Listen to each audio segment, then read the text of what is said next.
What's up with y'all this morning? Hope y'all having a blessed Sunday. It's your boy Hey Amadeo. You got me on the roster here talking about me. Pretty much. All right, it's your girl Ms.Dre. We're here with Hey Amadeo today. What's up? What's up with y'all? What's up? I'm happy to be here. Thank you for having me. Yes, I'm excited to learn all about you today. Of course. Happy to tell.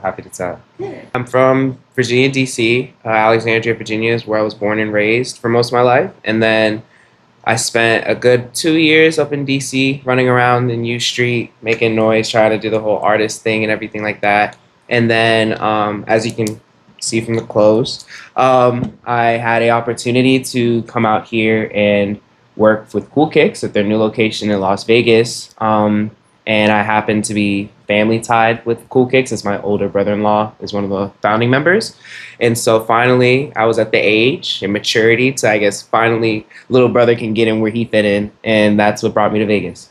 I've been on stage singing since I was like 4 or 5 years old.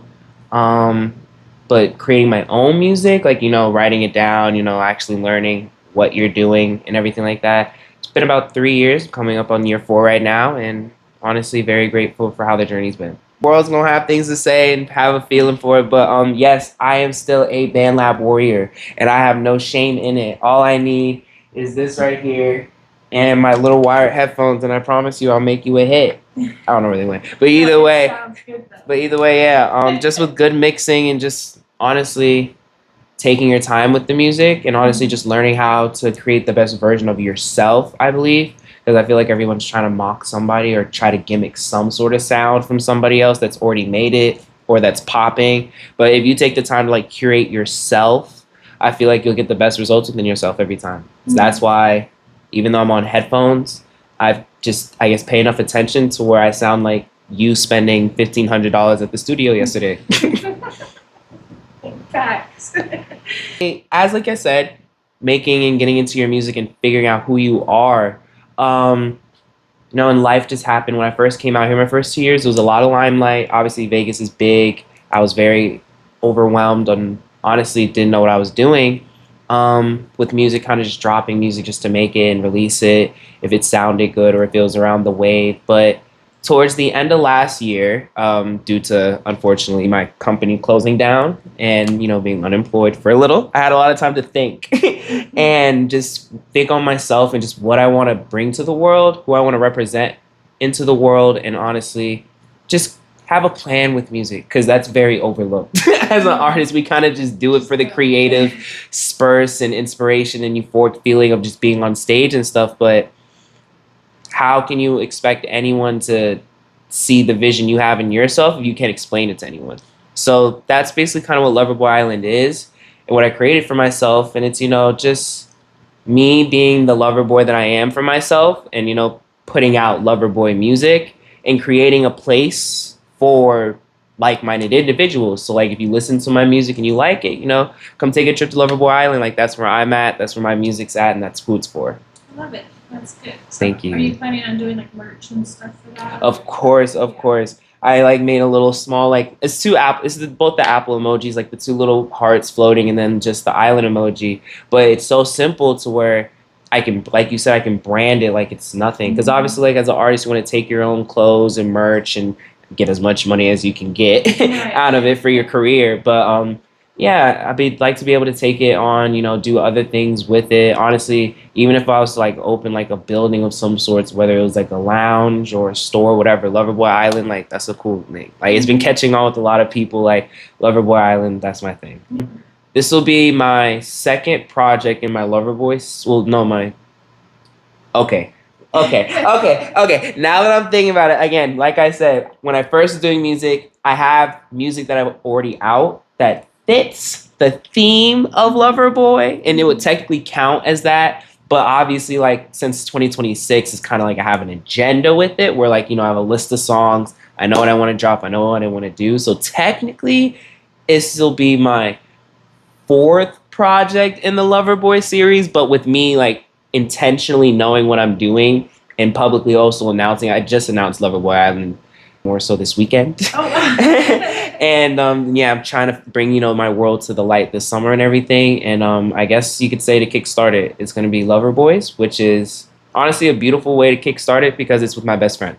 Not gonna lie, I'm not even gonna do that because if any of my friends are right here next to me saying it, if I said a date, they would just look at you and say bullshit. So I plan to drop it this June, because I also have another project coming out potentially this month.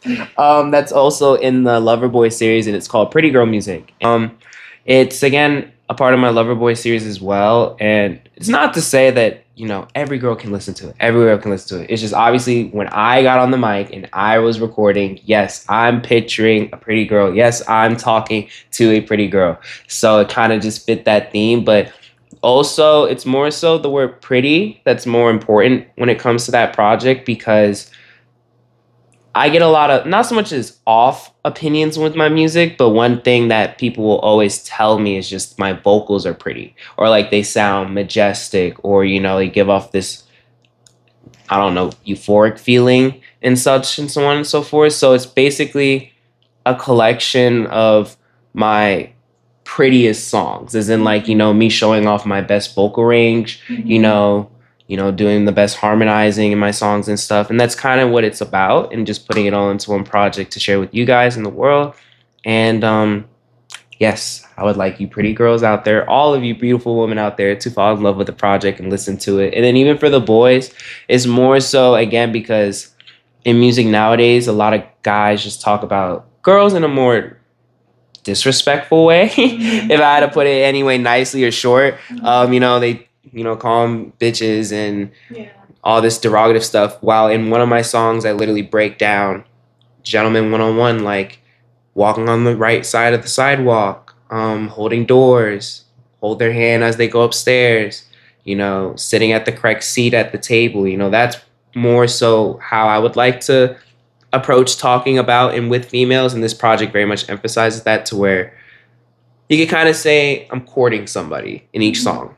That's nice. I like that. Taking it back to the values and stuff. Yes, it's a new gen, or my version, because people are always, and I mean always trying to remake the 90s and try to bring that sound and nuance and stuff like that. No offense, we don't think like we did back in the 90s. Like, no offense, us gentlemen, we don't really view women like we did back then, and very much so women don't view us the same. They don't think they need us at all. So the fact that it's like nowadays it's kind of just my version of bringing that, I guess, type of energy and love and putting it into my music, but not trying to remake it, just in my own way. In your own way. Yeah, and that's what's going to be timeless about your music, is that it's original. Yeah. Fingers crossed. Fingers crossed. For sure. You gotta put that out there, it'll come back. Of course. I want me to be like, I want to grow up, because I have a niece and a new nephew. And I would like for both of them to be, look up to me as an artist and as an uncle, of course. But I would love for life to work out perfect for me, to where, my little princess, I'm her favorite artist. And, my young prince that's on the rise and into the world, I'm a role model as a male for him. Right. Like, look what my uncle did. Like, I can do whatever I want. I don't have to take the regular path, no matter what my mom or dad or anyone says. I have literal proof in my family line that you can take the creative route or take the honest route, and it can get you where you need to be. This is the first song that I'm going to release this week or next week, just to, preview and give everybody something. Our first song is called Issues, and it's going to be the intro song to our tape Loverboys. Awesome.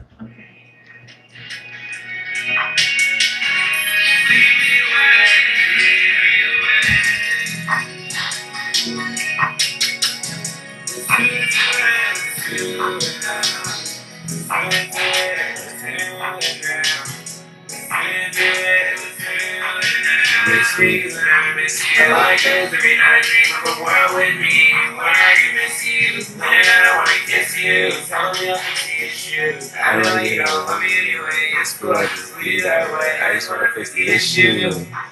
Tell me what's with you, let me fix the issue. How do you wanna be with you, let me fix the issue. Let's do it, I know it's too late. I wanna love you, baby.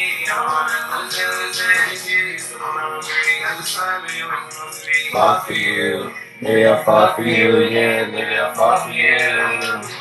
You. She wanna move it, I don't wanna do it. Sitting next to me.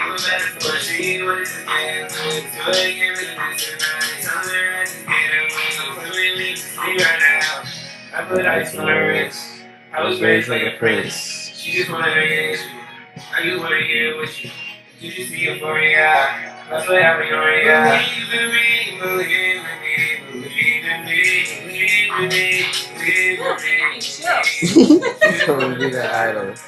So, I know you like Tiffany, and your ass is nothing like me. You looking at a prodigy, and there's no one better than me. I like cause every night you go the world with me. I can miss you, maybe that I wanna kiss you. I know you don't love me anyway, it's cool, be that way. I just wanna fix the issue. Tell me what's with you, let me fix the issue. I just wanna do you, let me fix the issue. Let's do it, I wanna do it. I wanna leave, baby, I don't wanna lose it. I like that. Thank you. That's really good. That's a good intro. Thank you. About to say, I wanted to introduce the tape and I guess the sound as well was something I guess that would, in a metaphorical speaking, kick down your door. But it's obviously softer themed music, so it's kind of hard to find that mix. But luckily, again, very talented best friend EXO Ms.Dre. He's an artist and a producer. Artist first, producing second. But you know, he gave me the perfect beat to fit that. And honestly, I'm just very excited to put it out to the world. When I was a kid, I did chorus from like, let's say 6 years old to sixth grade, to be fair. Sixth grade was when I was in chorus my last year. And then I stopped for a while and I haven't had really any training since. But with that, I have heard people say things like, you know, when I've gone to the studio with them saying like, you know, you have perfect pitch or, you know, you can really get into your pockets well and so on and so forth. So I want to say it's a mixture of practice and God.